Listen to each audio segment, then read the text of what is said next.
नमस्कार, आप देख रहे हैं न्यूज वन इंडिया। मैं हूं आपके साथ राजेश कुमार। बुलेटिन की शुरुआत बड़ी खबर के साथ करेंगे। लखनऊ से खबर है, जहां बीजेपी चुनाव प्रबंधन समिति की अहम बैठक आज है और कुछ ही देर में बीजेपी प्रदेश कार्यालय पर यह बैठक होगी। यूपी की 80 सीटों को जीतने की यहां पे रणनीति बनाई जाएगी और मंत्रिमंडल विस्तार के बाद चुनावी बोर्ड में है भारतीय जनता पार्टी। प्रदेश का चुनावी चक्रव्यूह भेदने की रणनीति बनेगी और चुनाव प्रबंधन समिति के संयोजक बैठक में मौजूद रहेंगे।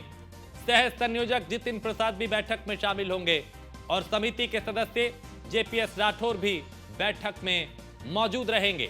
तो चुनावी समर में बूथ प्रबंधन और नामांकन सभा पर मंथन होगा। रैली, सभाएं, रोड शो की भी तैयारियों पे विचार विमर्श किया जाएगा। चुनावी रणनीति बनाई जाएगी। तो अब चूंकि चुनाव करीब है और जैसे जैसे वक्त करीब आ रहा है वैसे वैसे सभाओं का दौर जारी है, सम्मेलन लगातार किए जा रहे हैं, मंथन किया जा रहा है, समीक्षाएं की जा रही हैं, रणनीति बनाई जा रही है। बैठके दिल्ली से लेकर लखनऊ तक में जा रही हैं। और उत्तर प्रदेश में तो बीजेपी का मिशन 80 है, यानी 80 सीटें हैं तो 80 की 80 जीतनी है, क्लीन स्वीप यहां पे करना है।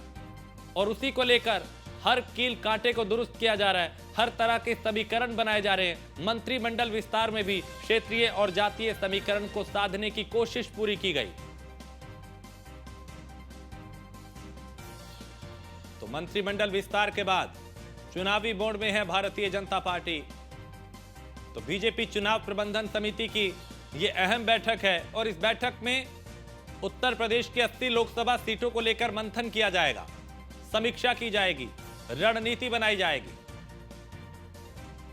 और सह संयोजक जितिन प्रसाद भी बैठक में शामिल होंगे। इस बैठक में आगामी चुनाव को लेकर रणनीति बनाई जाएगी। कैसे बूथ को मजबूत करें, कैसे जिला स्तर पे पार्टी कार्यकर्ताओं को विशेष ट्रेनिंग देकर इस बात का मैसेज जनता के बीच पहुंचाया जाए कि राज्य और केंद्र सरकार कैसे मिलकर काम कर रहे हैं, कैसे उत्तर प्रदेश को उत्तम प्रदेश बनाया जा रहा है, कैसे विकास के पथ पे प्रदेश तेजी से आगे बढ़ रहा है।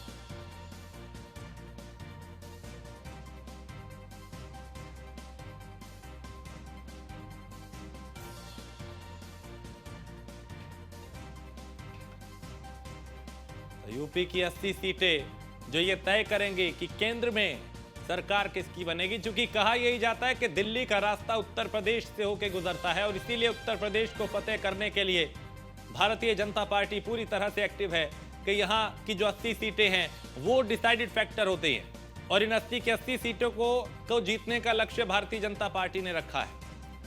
लक्ष्य बहुत कठिन है, लेकिन कठिन हालात से लड़ना और उससे पार पाना शायद बीजेपी को आता है। यही वजह है कि चुनाव दर चुनाव परिणाम और बेहतर उनके पक्ष में आते गए। फिर अगर आप 2014 की बात करें, 2019 की बात करें और 2024 में तो 400 पार का नारा लेके भारतीय जनता पार्टी आगे बढ़ रही है।